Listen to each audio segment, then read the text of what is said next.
organizado a Ecuador, no de la manera en la que nos gustaría. Sin embargo, el escenario que se presenta en estos días es un retroceso que sí es un comparativo de lo que vivió Colombia en la época de finales de los 80 y a inicios de los 90. Lamentablemente en Ecuador ahora lo que vivimos no solamente es, y me permito este espacio para poder expresar mi profunda solidaridad y apoyo con las familias, amigos y simpatizantes, no solamente del ex candidato a la presidencia Fernando Villavicencio, sino también del ex candidato a la Asamblea Nacional por parte de la provincia de Esmeraldas, Rider Sánchez, quien Sí, también fue asesinado, y sí. el ex alcalde reelecto, Agustín Intriago de Manta. Ahora ejercer política y participar activamente en Ecuador representa una profesión de alto riesgo. Así es, usted lo acaba de mencionar, no es el primer hecho, este tipo de actos en contra de políticos. Usted ha mencionado también alcaldes que estaban en funciones, incluso un candidato también a legislador, entiendo. ¿Qué ha hecho? ¿Qué ha pasado en Ecuador? ¿Cómo han llegado a estos niveles en donde la violencia parece que también, y el narcotráfico, por lo que se habla en redes sociales y en medios de comunicación, ha estado tomando también el control de la política? Bueno, nosotros podemos hacer un análisis, sobre todo desde la historia, porque este año político y este año electoral que hemos vivido pasa a la historia como el más violento, desde nuestros inicios como vida republicana.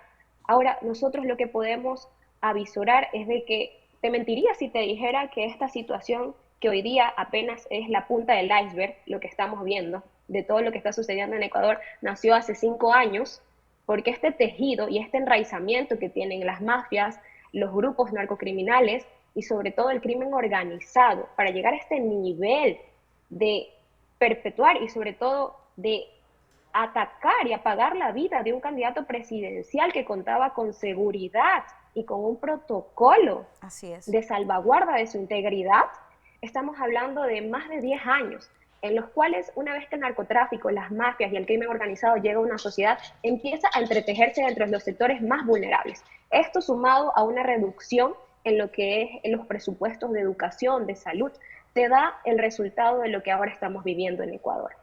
Lamentable. Ahora, ¿cómo está viviendo el pueblo esta situación de violencia tan atroz que estamos viendo con la muerte no solamente de este candidato, sino también los niveles de delincuencia, la falta de seguridad? ¿Cómo está viviendo el pueblo esto? ¿Hay miedo? ¿Hay desconfianza también en el gobierno del señor Lazo? Más allá de vivir, los ecuatorianos y ecuatorianas en este momento nos encontramos sobreviviendo.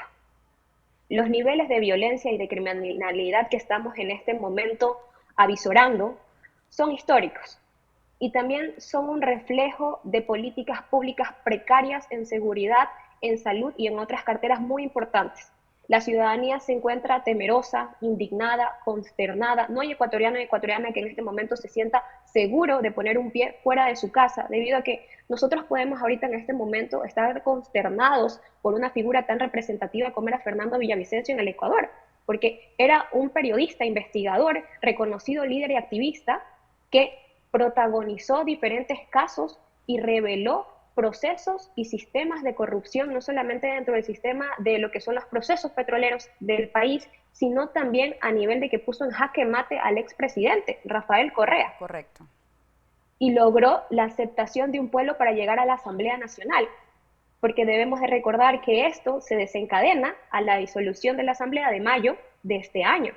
Entonces, en este caso, los ecuatorianos sobreviviendo en este escenario ha generado una completa apatía que a mi criterio personal se va a ver reflejado dentro de las urnas, aumentando posiblemente lo que sea el voto de rechazo o voto nulo Sí, para hacia los allá iba, partidos y también para los hacia allá iba. representantes Sé que va a políticos. ser, sé que es muy reciente, esto está apenas, la gente de repente está viendo apenas lo que está ocurriendo, pero ¿cómo podría afectar esto al elector, a esa persona que va a estas elecciones, que ya es apenas en unos 10 días? El presidente ha dicho que se mantienen las elecciones entonces para el 20 de agosto. ¿Cómo afecta esto al electorado? ¿Usted cree que, como me acaba de decir, vayan más hacia los votos nulos? ¿Hay alguna posibilidad? ¿Tenía el señor Villavicencio ya un compañero de fórmula para esas elecciones presidenciales que podría llevar la batuta del mensaje que él estaba llevando? Bueno, en este momento, en primera instancia, el partido Construye, que era el partido que representaba el ex candidato Villavicencio, se ha pronunciado, eh, a pesar de que es una figura irreemplazable, porque estamos hablando de que han matado a otro ecuatoriano, Claro. y en el sentir de todos nos indigna. En este caso van a ser una democracia mediante la cual van a poder, como nuestro código de la democracia lo indica, que se reemplace al candidato. Eso sí, no va a haber un cambio dentro de las papeletas, porque esto sería una causal de nulidad debido a la manipulación del material electoral.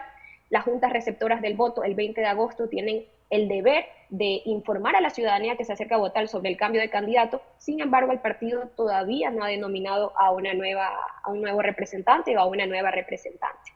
En este caso, lo que nosotros estamos viviendo es que sí hay por parte de los ciudadanos y ciudadanas una apatía total contra lo que es la institucionalidad, y sobre todo también teníamos una credibilidad muy baja en la administración actual de este gobierno, lo cual ahora se ve más reflejado y se va a cristalizar en las urnas este 20 de agosto. ¿Hay alguna opción dentro de esos candidatos para estas elecciones del 20 de agosto?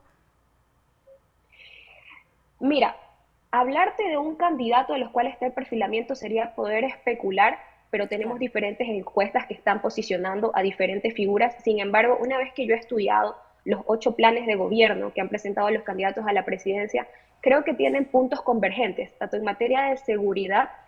Sin embargo, sí carecen de un plan de acción y objetivos claros, porque también tenemos que recordar que estas elecciones en Ecuador son extraordinarias, tienen el carácter de anticipadas y van a tener alrededor de 18 meses de gestión, entre los cuales también debemos de disminuir el tiempo que ellos van a tener de transición. Es decir, que no van a poder ejecutar todas sus propuestas. Sin embargo, sí deberían los candidatos en este momento de poder tener una programación encaminada a un plan de acción en seguridad. Claro, claro, que es lo más urgente en este momento. Usted acaba de mencionar la poca popularidad con la que se iría el señor Guillermo Lasso. ¿Ve usted alguna figura relacionada con su gobierno también que sea también parte de esa responsabilidad del mal momento que está pasando el país? El mal momento que está pasando en Ecuador en este momento, más que una responsabilidad directa, tiene una corresponsabilidad, porque esto también es un llamado de atención a todos los partidos políticos del Ecuador. Estas elecciones han sido, y sobre todo este proceso democrático pasó de ser un show a ser una película de terror. Claro. Porque bien lo comunicaba el candidato Villavicencio cuando decía que esto es tiempo de valientes, porque en el Ecuador ahora hacer política es ser valiente, porque estás arriesgando tu vida por ejercer un derecho de participación ciudadana, el derecho de ser elegido. Entonces, lo que nosotros estamos ahorita viviendo no solamente resulta atroz, sino que también es un llamado, porque es un lastre. La situación política ha resultado un lastre en la situación económica del país. A inicios de este mes de agosto, el índice de riesgo país del Ecuador estuvo en más de 2.000 puntos, que es una de las calificaciones más graves y lesivas para la historia de nuestro país, y la peor de la administración del presidente Guillermo Lasso. La situación política nos está afectando, nos está internacionalizando de una manera negativa, y también económicamente está haciendo que la agenda país se encuentre pausada, más bien diría yo estancada. Ecuador estaba haciendo muchísimos avances en temas en materia de cooperación internacional, como eran los acuerdos que se tenían con China, con Costa Rica, con Corea del Sur. Sin embargo, como ustedes también lo pudieron explicar dentro de la introducción, toda la comunidad internacional ha hecho un llamado a la unidad y al restablecimiento del orden público dentro del país. Claro.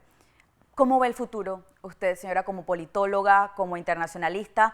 ¿Qué se avecina entonces para Ecuador teniendo estas elecciones tan cerca, con todavía candidatos que también son de correístas? Hay otras opciones también, pero ¿cómo ve usted el futuro para Ecuador? Tenemos un futuro que tiene que ser forjado en decisiones firmes y sobre todo en una planificación institucional. El gobierno, los representantes que asciendan en noviembre, que sean posicionados, tienen el reto, en primer lugar, de recuperar la credibilidad de las instituciones y de la política ecuatoriana, que se encuentra en este momento por los suelos. En segundo lugar, también avisoro de que va a haber un incremento y va a haber una votación histórica a través del voto de rechazo y voto nulo por la apatía política que estamos viviendo. En este momento la ciudadanía y ciudadanos no quieren saber ni de política ni de elecciones, lo único que quieren es poder salir de sus casas estando tranquilos. Ahora, con 18 meses de gestión, que es lo que le va a restar al otro gobierno, las prioridades de la agenda deben de estar claras en las materias de cuáles van a ser los presupuestos que van a ser incrementados y priorizados dentro de lo que son las carteras de Estado de salud, educación y de seguridad, las mismas que en este momento se encuentran muy resquebrajadas.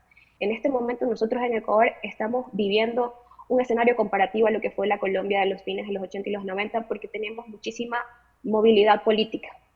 No existe, aunque hay algunos partidos que quieran autodenominarse la fuerza política más grande o asegurarse que ya tienen una elección, la realidad es que en Ecuador los partidos políticos han perdido. El que mucho abarca, poco aprieta. Y eso es lo que le está pasando ahora. Entonces tenemos mucha movilidad que aquel representante que asuma la presidencia debe de estar posicionado y priorizar el llamado a trabajar junto con la Asamblea Nacional, que sin duda alguna va a ser un mix de todas las representaciones del país. Claro. Y que van a converger en ciertas prioridades. Claro. Lady Cedeño, muchas gracias por acompañarnos hoy en el Noticiero Estelar de Next Noticias. Que tenga buenas noches, mucha fuerza hasta Ecuador. Muchísimas gracias. Un abrazo hasta Panamá.